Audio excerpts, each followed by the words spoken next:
Hi everyone, welcome to my corner side of the internet. My name is Nika, a BPO professional by night and a dreamer by day. So, by the way guys, this is actually my first official video sa YouTube since before I used to upload pero that was I think 5 years ago and that was so cringy.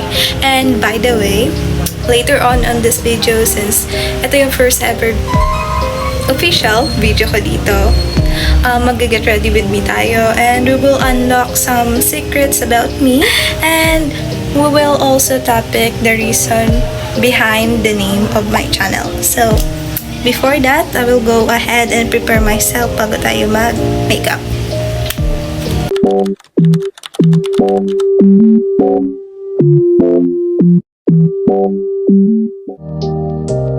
Hi everyone, I'm back. So, by the way, before we proceed, I'm going to prep my skin muna.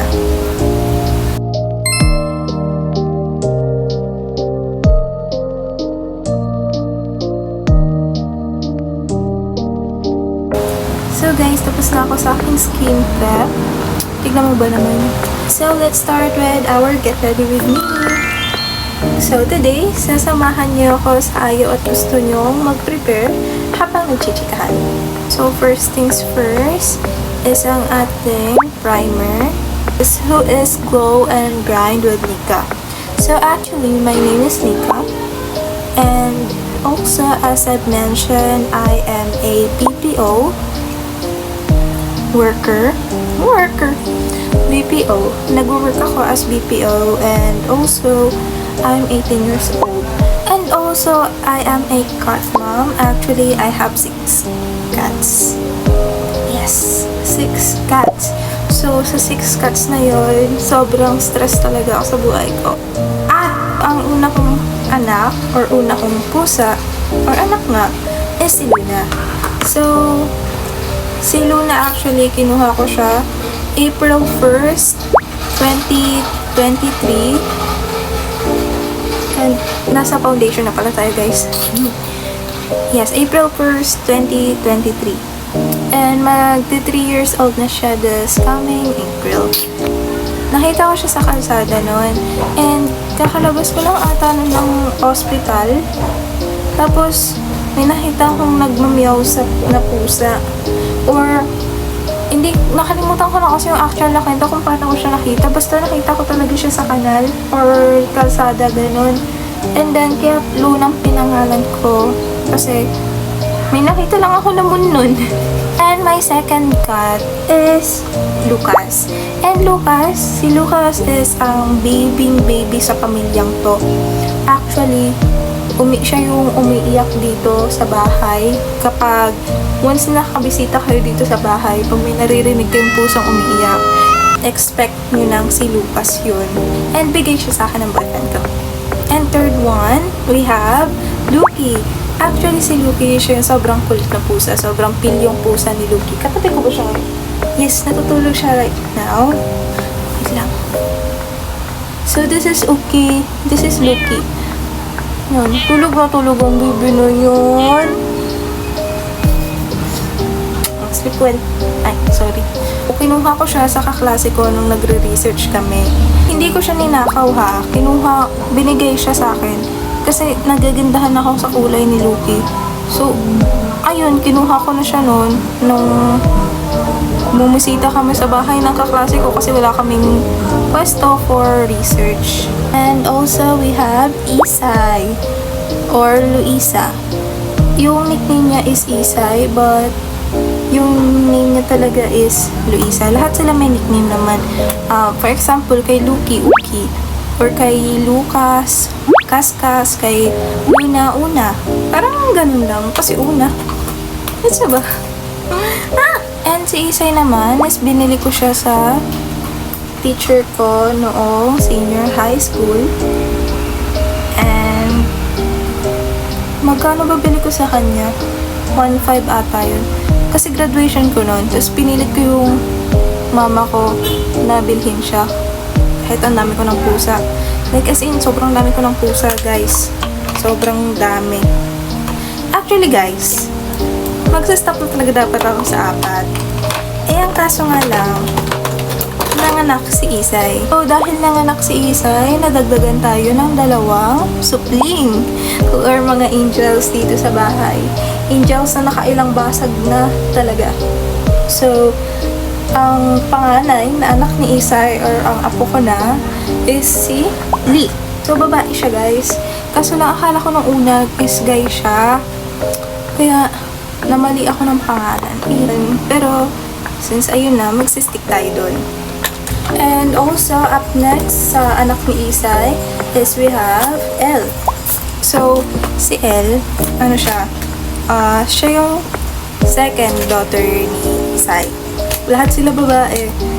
Si Elle ang pinakamakulit. Actually, lahat naman sila makulit. Pero, alam mo yun, si Elle talaga yung tatatak sa utak mo as makulit.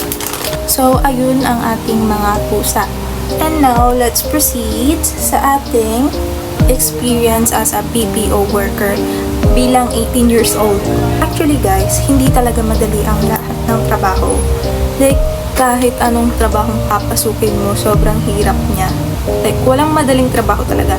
Kasi sabi ko sa inyo, walang madaling trabaho. Ito lang naman is experience ko lang naman or kung ano yung kwento ko bilang BPO. Hindi lang nag-work sa BPO. Nasa powder na tayo. As a BPO worker, dapat talaga mahaba ang pasensya mo.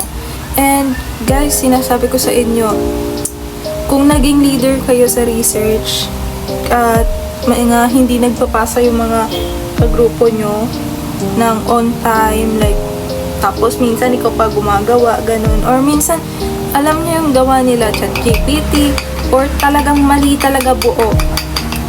Tapos hahabaan nyo yung pasensya nyo kasi kailangan nyo silang intindihin. Guys, believe me or not, wala pa dyan. Hindi pa yan yun ang dapat na pasensya ang tinutukoy ko. More than pa dyan. Actually, ang BPO is hindi lang naman puro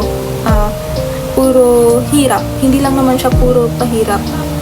Siyempre, madami tayong good memories, madami tayong matututunan, madami tayong madidiscover, madami tayong ma-unlock sa ating pagkatao. And above all of that, madami pa tayong makikilala. As I've mentioned, discoveries nga. So, madami tayong madidiscover na hindi pa natin alam, na may tao palang ganito, ganyan. So, madami tayong makikilala na hindi nyo ina-expect sa buhay nyo na may ganito pala. Madaming ganun kang may experience. And ang favorite part ko sa pagtatrabaho bilang BPO is ang sahod. Yes guys, sahod talaga ang favorite part ko. And also, di ba natukoy ko naman na madami kang makikilala. Siyempre, madami ka din naman, alam mo yun, lahat naman tayo may mga pet peeve. Sana ilagay natin sa tama. And also guys, kahit anong piliin nyo talagang ways or path sa buhay nyo, lahat talaga tayo maghihirap. Ano kayo special na hindi maghihirap, di ba? Also, nakadepende na din naman kasi yun sa'yo kung paano mo iintindihin yung mga bagay-bagay. And also guys, I have something to tell you. Bago pa lang, diba may sasabihin agad? Anyways, nagbabalak akong bumalik sa pag-aaral. And mag-e-enroll na ako this school year. Actually, pinag-iisipan ko pa saan ako mag-e-enroll. Kasi sabi ko, ayoko na may tuition fee. Kasi, hindi naman natin sure, baka mamaya mawalan tayo ng work. Ay, Lord, wag na. Wag. Pero syempre, di ba, isipin mo din yun, baka mamaya mawalan ka ng work. So, kailangan mo din naman isipin yun. So, kaya kailangan ko talaga maghanap ng school na walang tuition fee. Madami akong naririnig na ganito, especially sa mga friends ko. Tinatanong nila ako kung masaya ba sa BPO, kung mas masaya bang magtrabaho na lang kaysa mag-aral. Actually guys, importante talaga ang pagsuschool. For me, mas importante ang pagsuschool kasi ngayon nang nagtatrabaho ako, naghahanap ako ng way para makapag-aral ako. Tapos, alam mo yun, nakakamiss din pala sa feeling yung nag-aaral ka. Kaya, para sa akin, unahin nyo talaga guys yung pag-aaral nyo. Guys, opinion ko yun, please lang. Huwag baka mamaya may magalit na sa akin agad. Bago pa lang ako dito guys. Baka mamaya may magalit agad na mas madali daw mag-work, ganun. Well, nakadepende naman kasi yun sa work na mayroon ka. At nakadepende yun kung paano siya i-handle.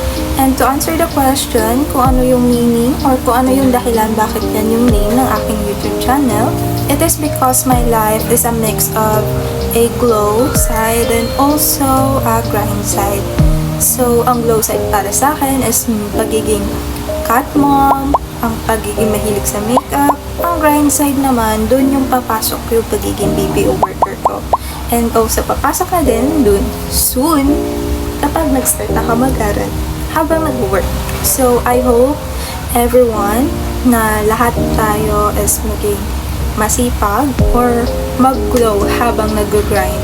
Gawin natin lahat para gumanda buhay natin. Lalo na in this economy, Diyos ko, wala nang magiging madali. So, kailangan nating maging maganda habang nag-grind. And by the way, before pa ako mag-start ng vlog na to, like ng video to, nakapag-decide na ako anong tatawag ko sa inyo, guys. So, I will be calling my viewers or subscribers as glowies. So, glowies. Kaya glowies kasi for me, dapat lahat tayo nag-glow in our own way.